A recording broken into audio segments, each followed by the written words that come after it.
দিন ধরেই অনেক কথা শুনে এসেছি। তো ভাবছি যে তোমাদের সাথে একটা কথা শেয়ার না করে আর থাকতে পারছি না। তো সবাই আমাকে নিয়ে কেন পড়েছো বলো তো? সবার কি ঘরে কাজকর্ম নেই? নাকি সবাই আমাকে নিয়ে এত ভাবো যে খাওয়া দাওয়ার টাইম পর্যন্ত পাও না? আমি ভিডিও করি, আমি রিলস বানাই, তোমাদের কিসের এত সমস্যা বলো তো?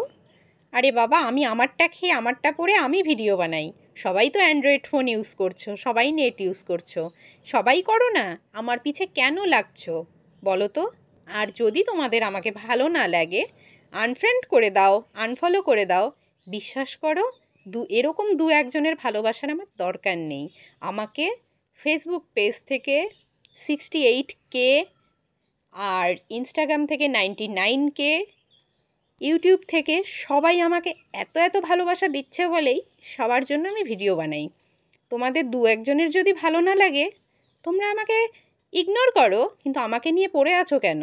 তোমাদের কি খাওয়া দাওয়া হজম হচ্ছে না? তাহলে একটা গ্যাসের ওষুধ খেয়ে নিও, তবু আমাকে নিয়ে পড়ে থেকো না।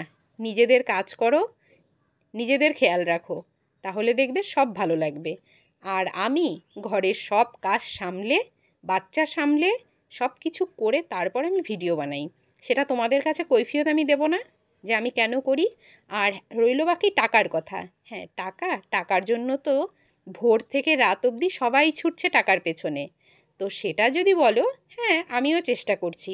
কারণ আমার মতো যারা ছোট ছোট ক্রিয়েটার আছে, তারা সবাই স্বপ্ন দেখে একদিন বড় হওয়ার। তাই আমিও দেখছি।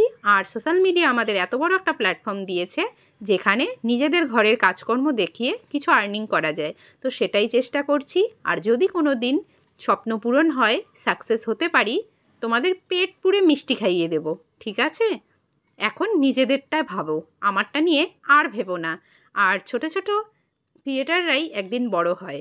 আর ভুলভ্রান্তি নিয়েই জীবন।